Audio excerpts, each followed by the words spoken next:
Okay, we will present our PCC lesson plan.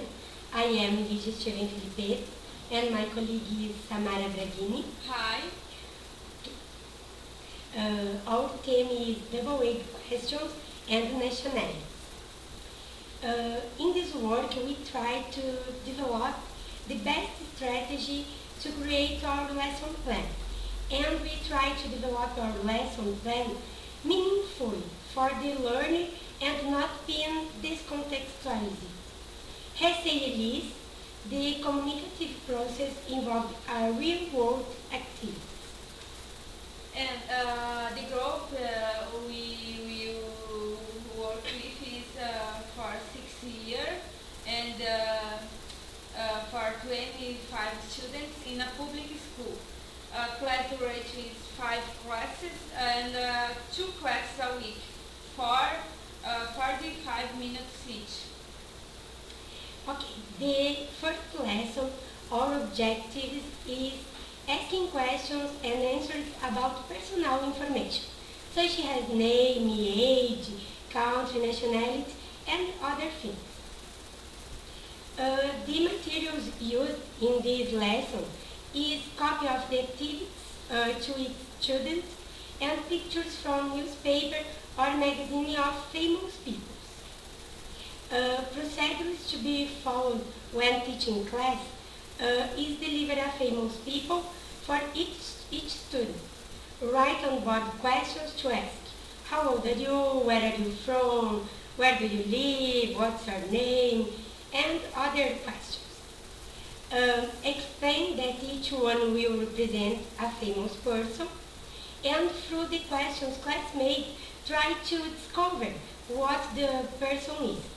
In a circle, teacher states the questions, except the questions about the name.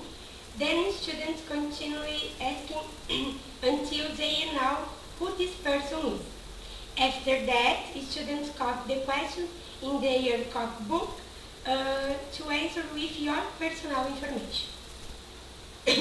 The assessment is the student involvement during the questions and check the right and other answers.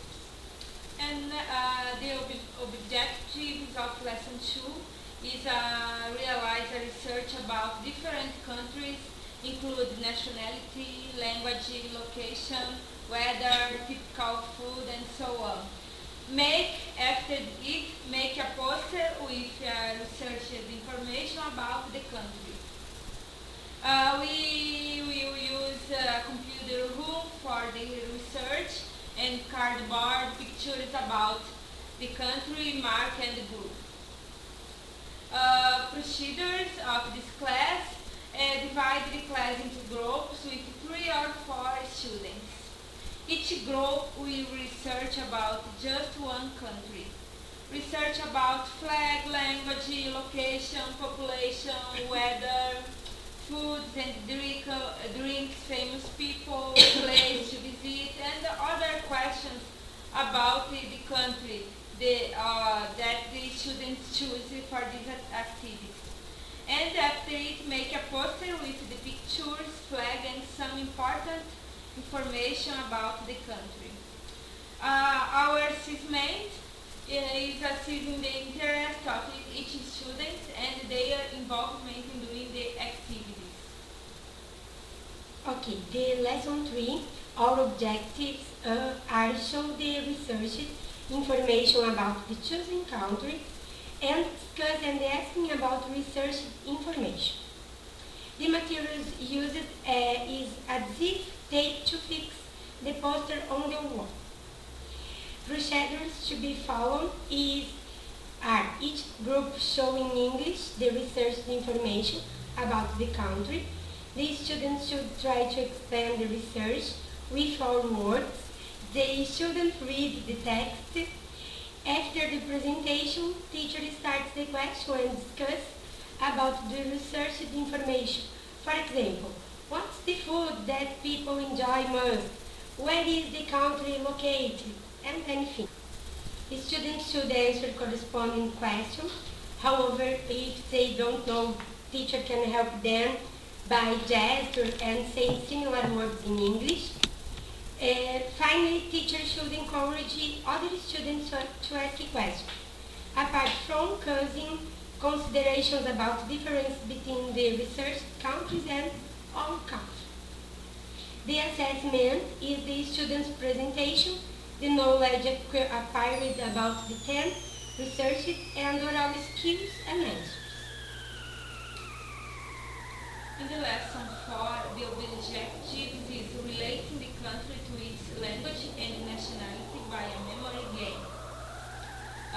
To this lesson, you use a cardboard, colored pencil, and marker. Procedures to be followed when teaching the class. First, the English teacher should set up interdisciplinarity with the geography teacher to work about country's flag with the students. Then, each student make your memory game with a cardboard. They should draw the squares, being careful so that everyone has the same size. The countries in this game will be selected by the students. Each student should draw in the square the flag country, and in the square that will pair he or she should write the country name, the nationality, and the official language. After draw, the students cut out the picture and make the memory game to be played with the classmates. Assessment asks if the students made a memory game and of he or she knowledge about the countries. Assess the involvement of each student during the activity, pay attention to the pronunciation, questions, and the answers. The last lesson, our objectives are review the double-weight questions and practice the oral skills. The materials used is box with objects that represent a famous people. Brazilian t-shirt, team, Google's wig, microphone, and other things. Procedures are: teacher will divide the class in groups with 3 or 4 students. Each group member will get an object from the box and act like your famous people. Singing or Yes. swimming and Actors. yeah. And the classmates should try to guess who is the famous people the colleague represents. Through the double-weight questions and other questions in English asked by them. Example, what's your profession, where do you live, and other questions. If the group guesses the questions, it gets 1 point. The group that has more points is the winner. The assessment is involved of each student during the activity. Pay attention to the pronunciation, questions, and answers. And now I talk about the taste-based approach to language teaching. The second language acquisition, SLA, involves several researches in order to try to discover how this happens in the acquisition process of teaching and learning. Both researchers and teachers seek together a way for the teaching and learning process. But this way is far from being created because the people don't learn the same way. It's respect the time to students to learn. Yes. Our conclusion is, we try to develop our lesson plan authentic tasks that allow our students interact with real situations of language use, knowing the places where this language is used or not as well. We also outline specific goals for each task and the end of each one. We develop a way to evaluate all learners through the process of teaching and learning, and not just try 1 or 2 tasks performed. Okay, this is our work. Yes, bye-bye.